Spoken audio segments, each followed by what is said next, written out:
Hey there, welcome to This Explainer. I'm so glad you're here today because Let me tell you, the story we're looking at is going to completely blow your mind. You know that old saying, truth is stranger than fiction? Well, every once in a while, a true crime story comes along that totally redefines what that actually means. Today, we're diving into this incredibly bizarre, almost unbelievable chain of events where deception, vanity, and honestly just sheer arrogance all collide into one of the most absurd downfalls you will ever hear about. If you love a good breakdown of how a so-called perfect plan can spectacularly blow up in someone's face, you are in the exact right place.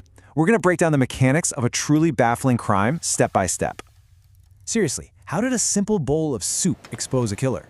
I know, it sounds like a joke, doesn't it? Or maybe the setup for a slapstick comedy. But I can assure you, the stakes here were literally life and death.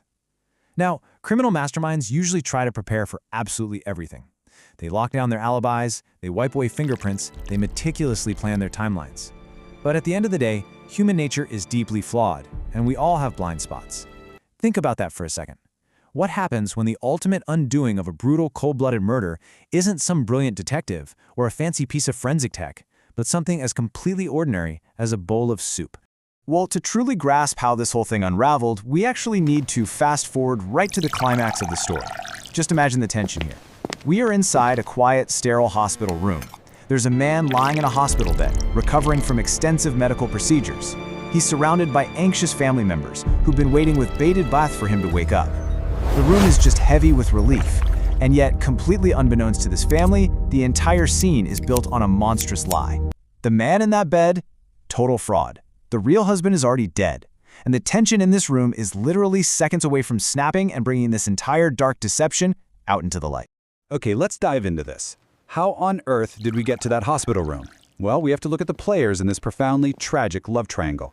We've got a nurse, we've got her lover, and of course her husband, who is the tragic victim in all of this.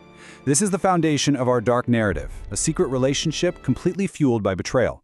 But you know, while most affairs usually end in difficult conversations or a messy divorce, this nurse and her lover decided to go down an entirely different, incredibly dark path.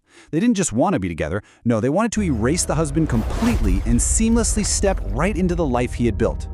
So this twisted relationship evolved into a deeply disturbing master plan. I really want you to absorb these two steps, because the sheer audacity of it is just staggering. Step 1, murder the husband. A horrific, irreversible act. But it's step 2 that takes this from a tragic domestic crime straight into the realm of the absurd.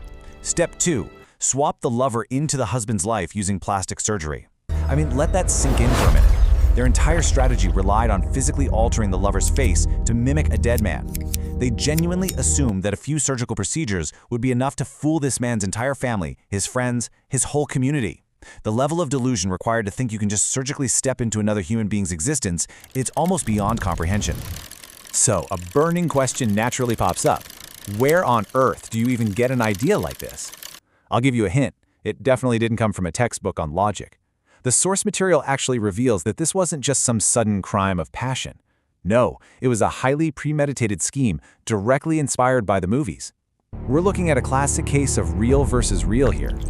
The nurse and her lover didn't just pull this plot out of thin air. They watched a movie, saw a fictional plotline unfold on the big screen, and somehow completely convinced themselves that they could flawlessly execute movie magic in the real world.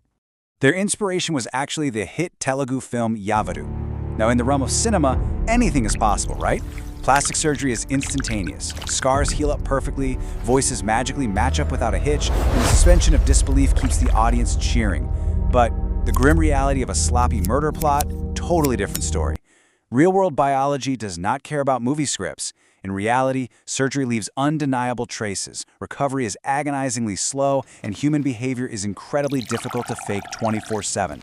They really thought they were directing an action thriller, but they were actually starring in a rapidly collapsing tragedy. Which brings us right back to that tense hospital room we talked about earlier. The surgery's done, the lover's in the bed, all wrapped up in bandages, desperately attempting to play the role of the recovering husband. The family is there, super eager to show their love and support. And I mean, what do families do when someone they love is recovering in the hospital? They try to bring them comfort. They try to bring them a little slice of home.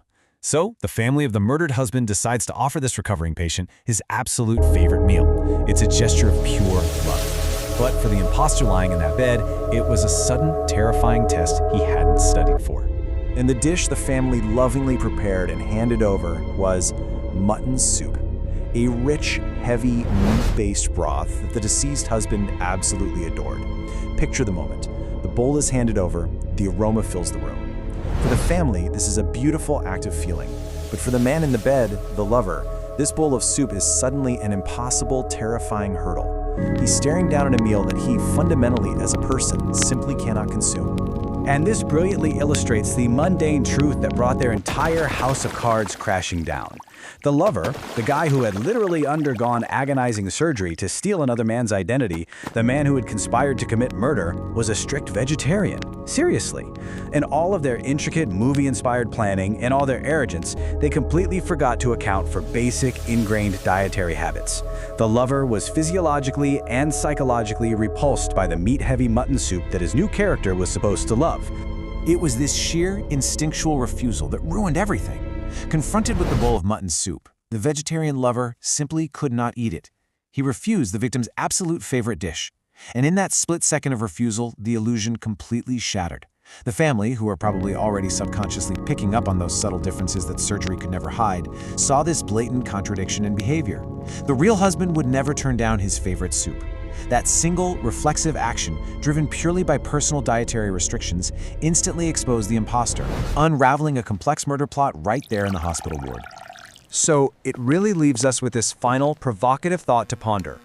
When life imitates art, who writes the ending? The nurse and her lover tried to write themselves a flawless Hollywood ending by meticulously planning a cinematic identity swap. But they totally forgot that in the real world, the ending is written by the small, undeniable truths of human nature. You can change a face, but you cannot easily change the deeply ingrained habits of who a person really is. Thank you so much for joining me for this explainer. I hope this look at such a bizarre case leaves you as fascinated by the flaws in human deception as I am. Keep questioning the details, and I will see you next time.